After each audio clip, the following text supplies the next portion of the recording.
Biasanya dikenal sebagai kota kretek dan kota santri, Kudus menyimpan karya dalam goresan liukan canting, membentuk pola hingga menghasilkan warna dalam sehelai kain.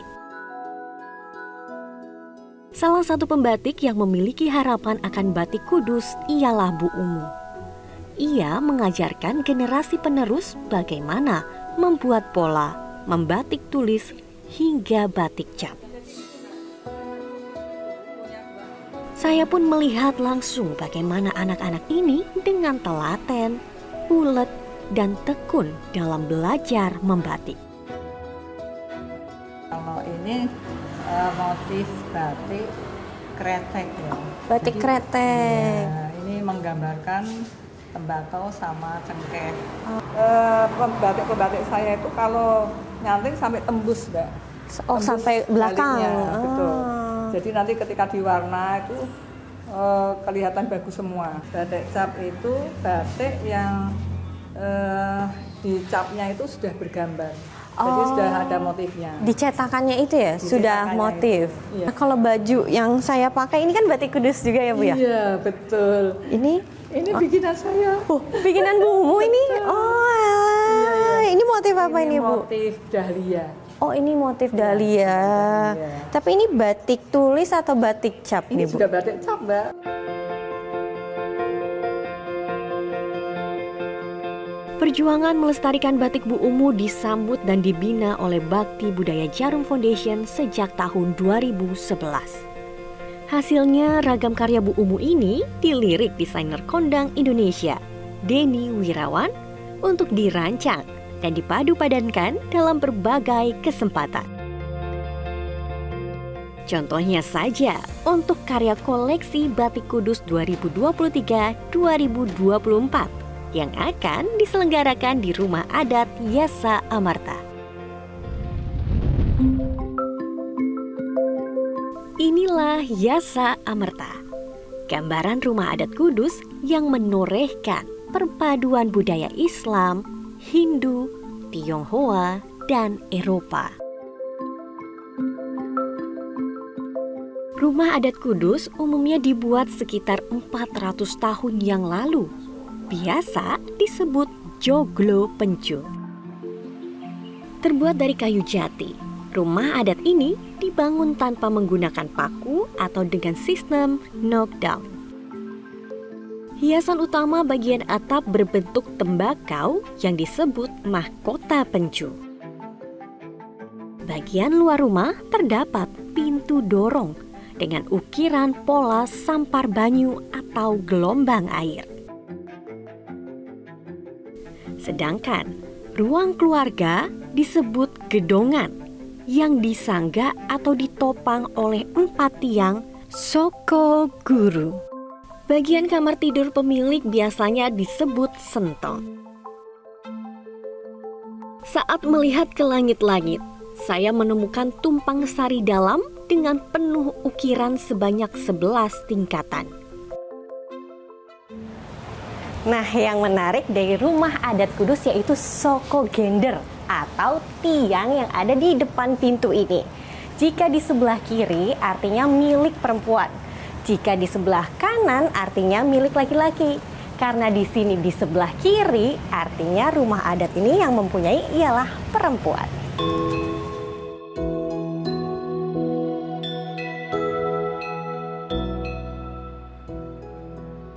Untuk kamar mandi atau kula terletak di bagian belakang rumah dan di dekat sumur. Rumah adat Kudus tertata begitu cantik yang dibalut dalam bahasa Sansekerta, Yasa Amarta. Artinya kemuliaan abadi.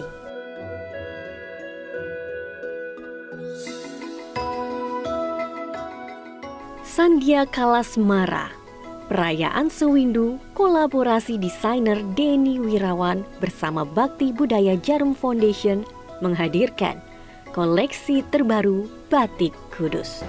Dan di dalam setiap lembaran kain batik pesisir itu, kita bisa melihat aneka kisah Tamu undangan yang hadir akan merasakan gaya khas kebaya encim yang dipadu-padankan di dekade 1930-an hingga 1950-an.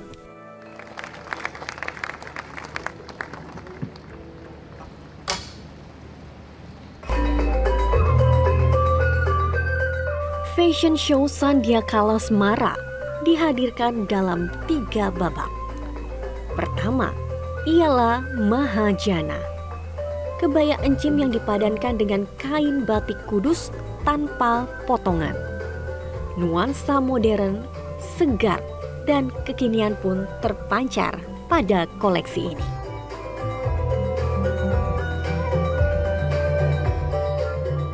Saya pun menyaksikan bagaimana kenangan di masa lalu tentang kejayaan batik kudus.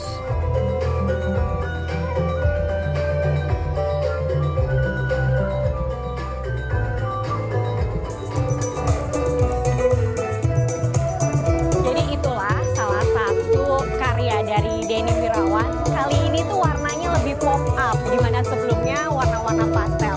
Semuanya menarik, perpaduan dari motif batik kudus. Nah, yang saya pakai ini pun salah satu karyanya Denny Wirawan juga, tapi beberapa tahun yang lalu terlihat dari motif bunganya.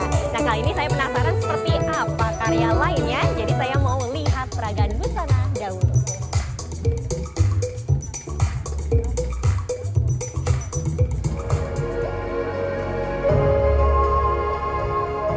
Babak kedua bertema Asmara Dana. Cheongsam dengan lekukan yang memesona atau crop top dan gaun panjang atau long dress.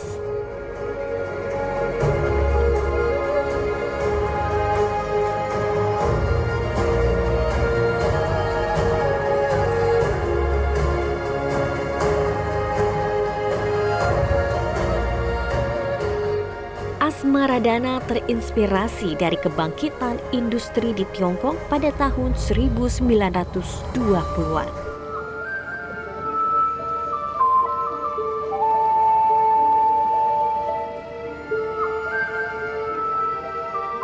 Babak terakhir yakni layar sutra atau Journey to the Past yang terinspirasi dari kejayaan masa lalu Tiongkok.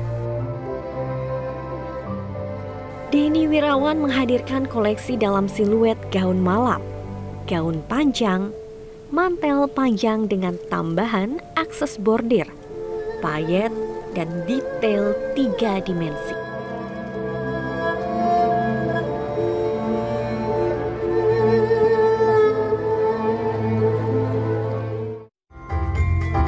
Setiap babak kain batik kudus bertabur motif flora dan fauna khas Peranakan, seperti naga, phoenix, burung hong, kupu-kupu, bunga krisan, asteria, lotus, dan peony. Sedangkan warnanya dominan warna pastel serta warna-warna tradisional Tiongkok seperti merah, kuning, dan hijau. Aku kagumnya dengan koleksi Denny kali ini bahwa Denny bisa menggabungkan antara histori atau sejarah dari batik kudus itu sendiri, dan luar biasanya Denny bisa mengejawantahkan histori itu ke dalam bentuk suatu koleksi yang wearable, tapi juga glam, tapi juga tidak hilang kekiniannya. Oke, berarti setiap tadi model yang berjalan gitu itu menjadi sebuah cerita dalam satu sosok gitu ya? Betul, Minanti, betul banget. Mas Denny, congratulations. Terima kasih. Sandiakala Semara. Ya. Nah, kali ini koleksinya itu bisa diceritakan tidak? Terinspirasi dari mana sampai semua koleksinya wah menakjubkan. Terima kasih. Lebih banyak mengeksplor lagi motif-motif yang asli, yang otentik, karena memang batik dengan cikal bakal dari batik pesisiran gitu, karena terletak di daerah utara, dan batik pesisiran itu mempunyai ciri khas yang sangat khusus gitu ya untuk motif-motifnya, dan itu yang mencoba saya bersama tim saya mengembangkan menjadi motif-motif yang lebih baru. Jadi kalau yang hari ini tadi disaksikan itu adalah sudah konsep yang kesekian kalinya yang kita coba tampilkan yang berbeda dari tema-tema sebelumnya. Bagi Denny, koleksi Sandia Kala Semarang tak hanya sekedar busana, namun juga sebuah perjalanan budaya dan kreativitas yang mempertemukan masa lalu dan saat ini dengan harmoni.